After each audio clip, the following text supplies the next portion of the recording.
Section 1.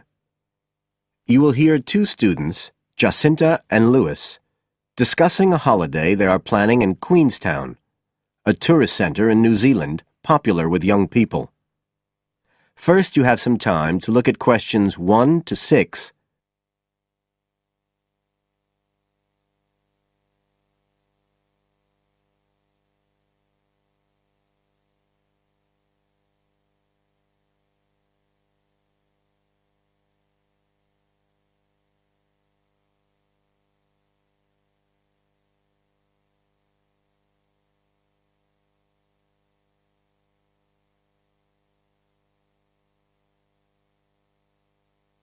You will see that there is an example which has been done for you.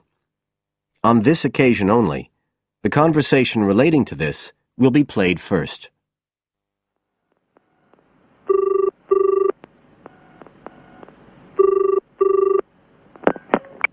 Hi, Lewis. It's Jacinta here. Oh, hi, Jacinta. I was just going to call you. I was thinking we ought to do something about accommodation for our trip to Queenstown. Yeah, actually, that's just why I rang you. I've been looking on the internet. There was one place that looked okay called Traveller's Lodge, but when I checked availability for January, when we're planning to go, I found it was fully booked. Right. Well, we'd better do something now, I suppose. Traveller's Lodge is fully booked, so fully booked has been written in the space. Now we shall begin. You should answer the questions as you listen, because you will not hear the recording a second time. Listen carefully and answer questions 1 to 6.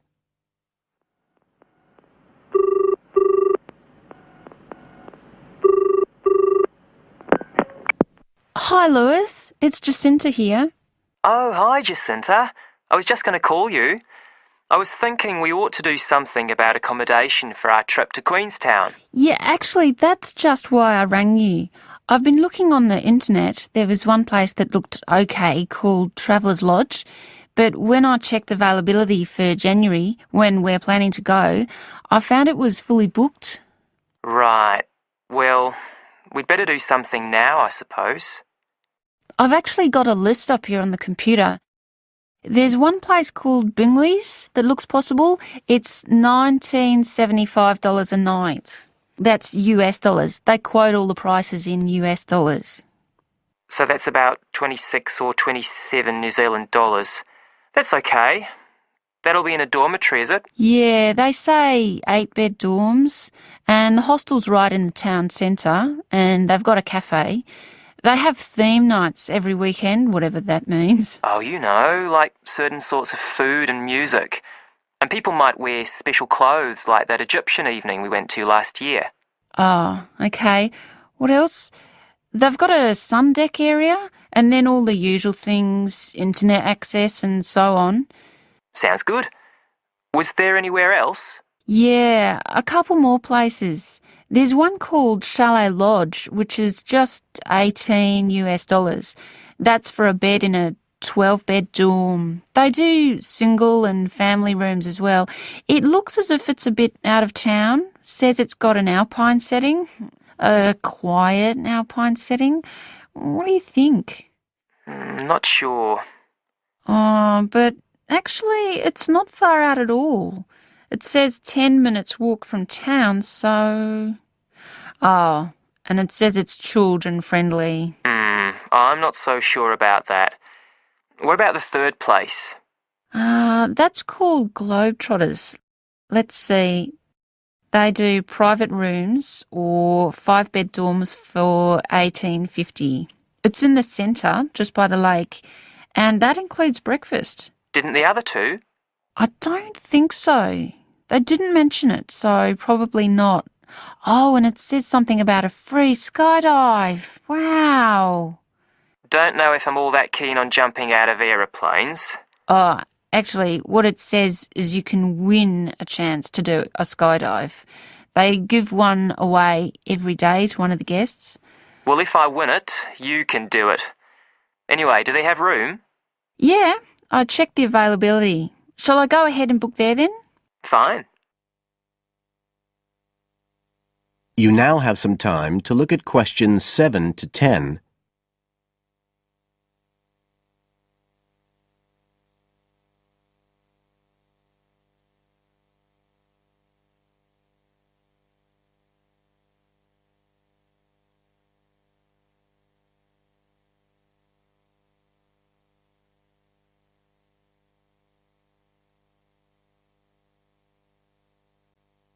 Now listen and answer questions 7 to 10. I was looking at what there is to do too. There are lots of sites offering deals for adventure sports. I suppose we have to do a bungee jump. Why? Well, it's Queenstown where they more or less started it as a sport. You can, if you really want to jump off the side of a bridge with an elastic rope tied round your ankles. I'll watch. Okay, so what do you want to do? As far as adventure sports go, I was talking to someone who went whitewater rafting there. He said it was really awesome. They drive you up the Shotover River and then you come down on a rubber raft through the whitewater rapids where the river's really narrow and fast and end up going through a tunnel nearly 200 metres long. I think it's quite expensive though. Oh, I'm on for that if you are. Cool. The other thing you can do is the jet boat ride. That sounded just a lot of noise though. It's basically just whizzing round on the river on a very fast boat, isn't it? My friend did that as well. He said it was a bit touristy, but worth it. I'll give it a go. You go right up the river canyon. He said the drivers were really skillful, but I don't mind going on my own. But there's lots to do as well as the whole commercial adventure bit. We ought to do some trekking. The scenery around there's amazing. I don't want to miss that. The place to start's Glenorchy, apparently, about 40 minutes drive. That's where lots of the wilderness trails begin. Okay, I'll pack my walking boots. I'd better start getting in training. I haven't done anything except sit at my desk for months. Now, is there anything else we need to decide? That is the end of section 1. You now have half a minute to check your answers.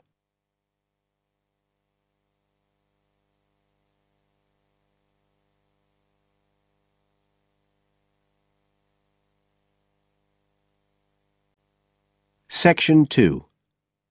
You will hear a local radio program about cycling courses in London. First, you have some time to look at questions 11 to 14.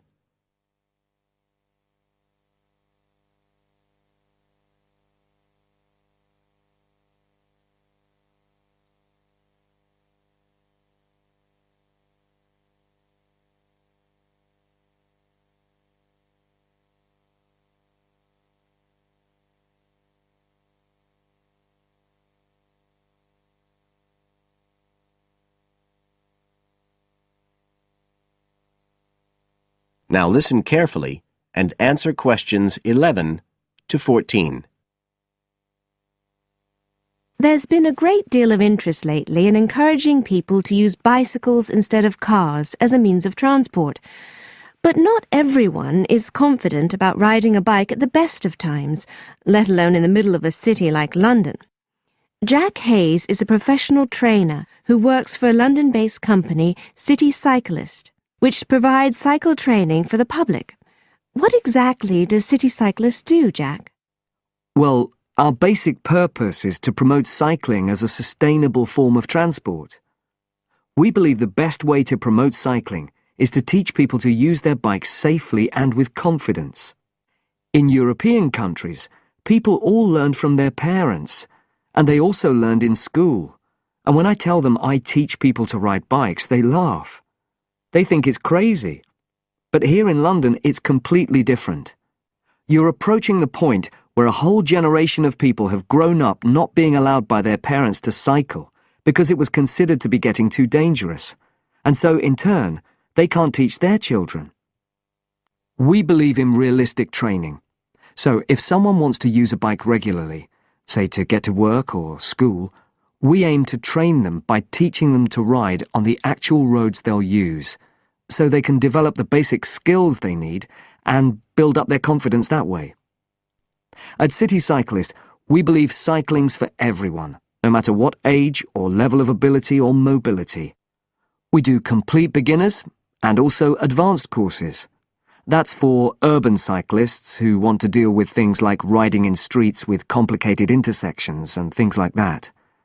We don't promote the use of personal protective equipment for cyclists, and we endorse the policy of the European Cyclists Federation that parents should be allowed to make an informed choice as to whether or not their child wears a helmet. We believe the key to safe cycling is assertiveness, taking your place on the road. This has to be instilled right from the beginning. Assertive road positioning and behaviour is the key to safe cycling in congested urban environments. Some people are surprised that we don't promote the segregation of cyclists from motorised traffic, but we don't think that's practical in all urban environments. Instead, we teach people to use as much road space as they need to travel safely and effectively. You now have some time to look at questions 15 to 20.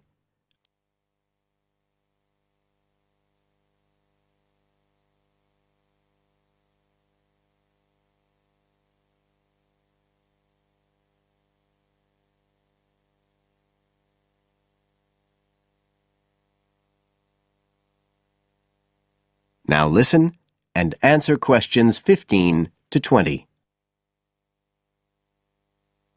Now, as well as courses for individuals, City Cyclist provides a number of services for organisations.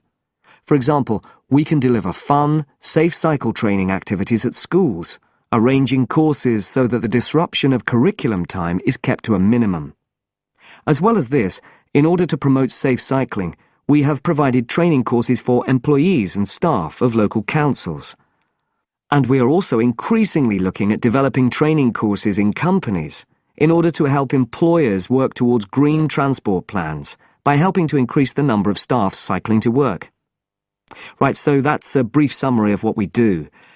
If any listeners would like to find out more about the organisation, you can have a look at our website. That's City Cyclist. CITI cyclist.co.uk. And in order to book lessons, you can either phone us on 020 7562 4028 or do it online. There's an application form on our website, and you can just download that and send it in. We charge £27.50 per hour for one-to-one lessons, plus £6 for each extra person. So you're looking at just £39.50 for a family of 3, say.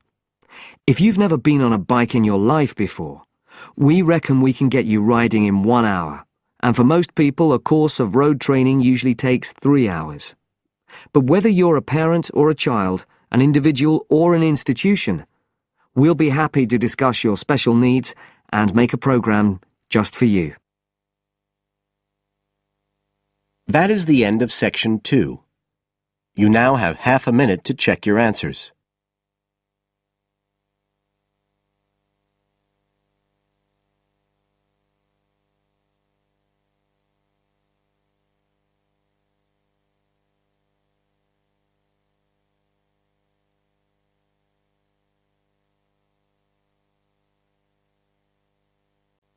Now turn to Section 3. Section 3. You will hear 2 students, Sharon and Zhao Li, talking to their tutor about a presentation they gave the previous week. First, you have some time to look at questions 21 to 23.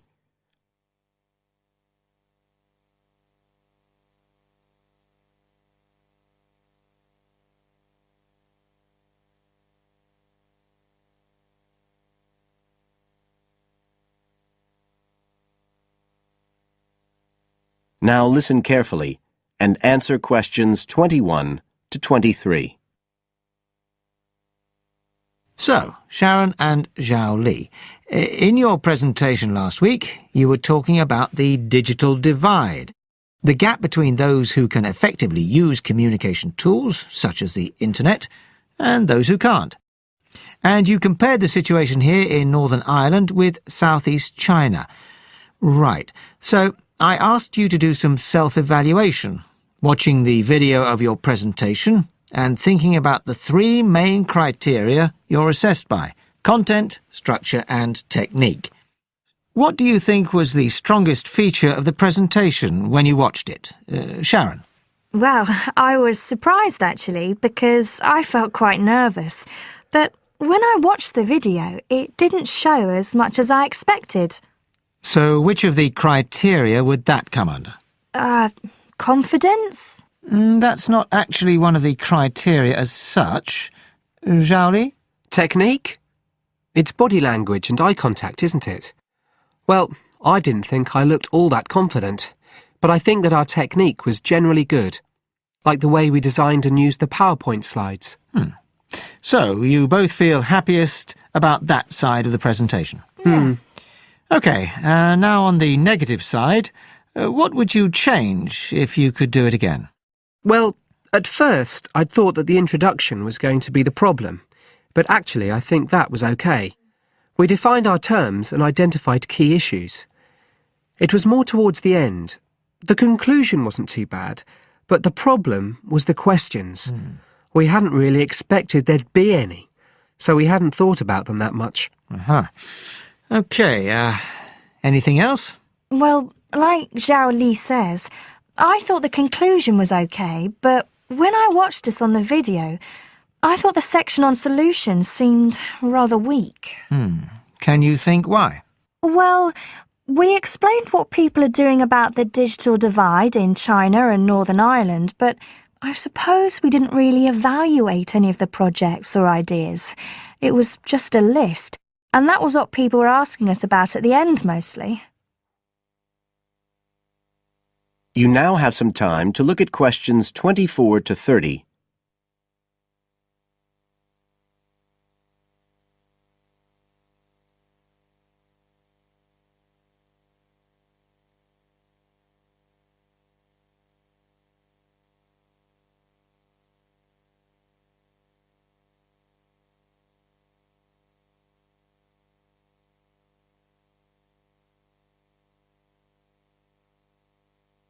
Now listen and answer questions 24 to 30. OK, now, I also asked you to get some peer evaluation from the other students. Yes, well, people said it was interesting, like the fact that in China, the internet was used more for shopping than in Northern Ireland. They said sometimes it was a bit hard to understand, because we were talking quite fast, but we didn't think so when we watched the video. No, it's a bit different, though, because you know all this information already. If you're hearing it for the first time, you need more time to process it. That's why signposting the structure and organisation of the talk is important. That seemed okay. No one mentioned that as a problem. Some people said that we could have had more on the slides, like some of the other groups had nearly everything they said written up on the visuals as well. But other people said the slides were good. They had just the key points. Yes. And most people said we had quite good eye contact and body language. They all pointed out we'd overrun. They all said we were 5 minutes over. But we timed it afterwards on the video, and it was only 3 minutes. We were a bit unsure about the background reading at first, but I think we did as much as we could in the time. Anyway, no one commented on that under content. But one thing that did come out was that they liked the fact we'd done research on both Northern Ireland and China. Most other people had just based their research on one country. We managed to get quite a lot of data from the internet, although we had to do our own analysis, and we did our own surveys as well in both countries. So the class gave us best feedback for content, but it was all okay. Right. Well, that's quite similar to the feedback I'm giving you. I was very impressed by the amount of work you'd done and by your research methodology. So, actually, I'm giving you full marks for content. 5. The structure of the presentation was good, but not quite as good as the content. So, I gave that 4, and the same for technique. So, well done. Thank you. Now, the next stage is to write up your report. So, just a few pointers for you here. First of all, in your presentation, I think your ending was rather abrupt. you suddenly just stopped talking. Yeah. It wasn't a big problem, but think about your closing sentences in your report. You want to round it off well.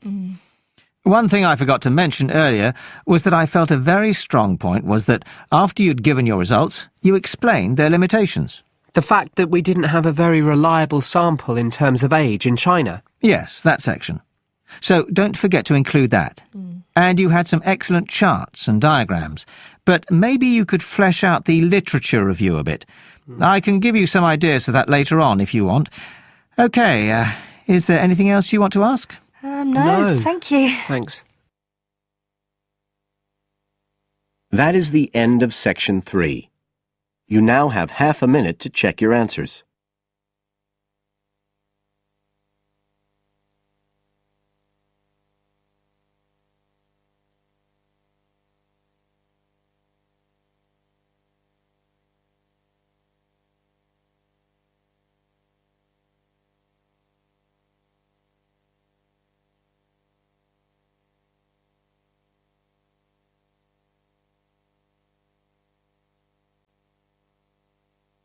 Now turn to Section 4. Section 4. You will hear a student giving a presentation about some ways of dealing with the problems of urbanization and city growth. First, you have some time to look at questions 31 to 40.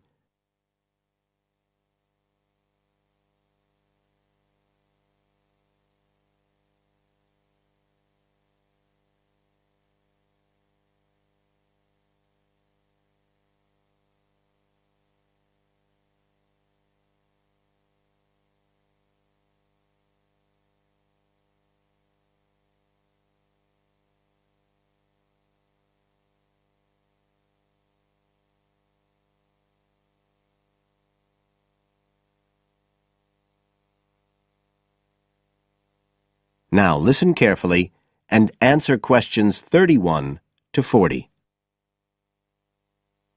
Well, Adam's just been talking about some of the problems that have resulted from the rapid growth of cities in the last 100 years.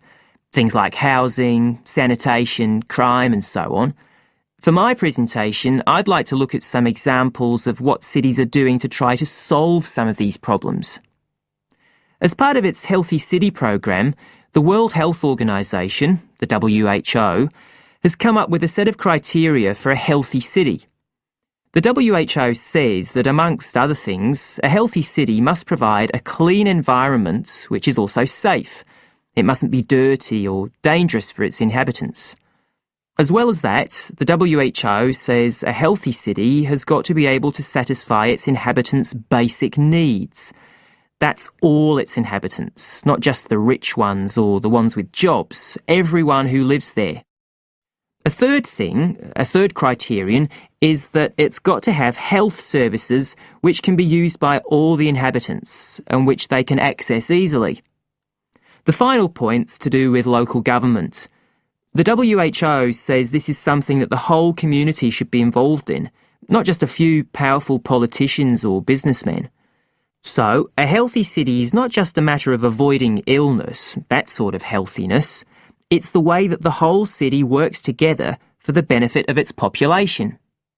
OK, so what I'd like to do now is to look at some projects in different cities around the world where cities have tried to meet these criteria, to make their cities healthy ones.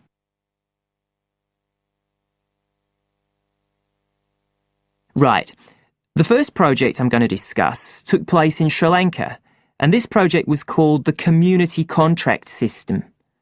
Its aim was to improve the places where the poorest section of the population lived, the squatter settlements. Basically, the problem was lack of infrastructure, things like drains, paths, wells for water and so on. So, a program was set in place to construct this infrastructure. But what was different about it was that the residents did this, the people who actually lived there, not people from outside. And this meant that not only did the people end up with improved housing and infrastructure, but also, because they had contracts with the community, it improved their chances from an economic point of view. So that's a way the lives of people in one urban environment were improved. The next project I'd like to discuss took place in the capital city of Mali in West Africa. This project involved setting up a cooperative to try to solve the problems of sanitation in the old central quarters of the city. One of the main problems was a lack of a system for garbage collection, which meant that there were a lot of insects, and this was causing disease. And again, it's interesting to look at who was involved in dealing with this problem. In this case, the cooperative involved students who had graduated from secondary school in getting a system going. As well as that, the cooperative set up a campaign to educate the public about the importance of good sanitation through showing films and setting up discussion groups among the local people, especially women and adolescents. And the outcome was an increased environmental awareness, which led to changes in household behaviour, as well as improved living conditions. OK, the third project was in Egypt, just outside the capital, Cairo, which is a city that's grown very rapidly in the last few decades. This project was based in a women's centre in a poor area called Makatem. The aim of the project was to support girls, young women from the area from poor families. So these were women who had no education. They'd never been to school, so they were totally illiterate, and they had no chance of getting jobs. At the Women's Centre, they were shown how to sew and how to weave, and once they'd learned these skills, they were given the equipment, a sewing machine or a loom, so that they could make things to sell and have a chance of earning their own living. And this project has meant that these young women have greater status in the community, but as well as that, they can enjoy a better quality of life. So I don't think the problem is that cities are bad. This world and its cities have the resources to provide for the population that lives there. What it takes is a stronger will and a better distribution of resources. That is the end of Section 4. You now have half a minute to check your answers.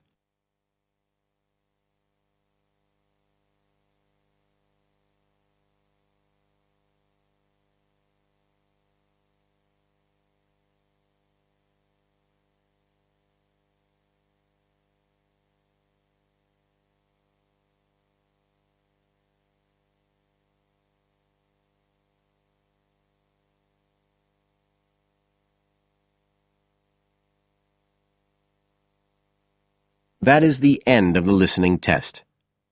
You now have 10 minutes to transfer your answers to the separate answer sheet.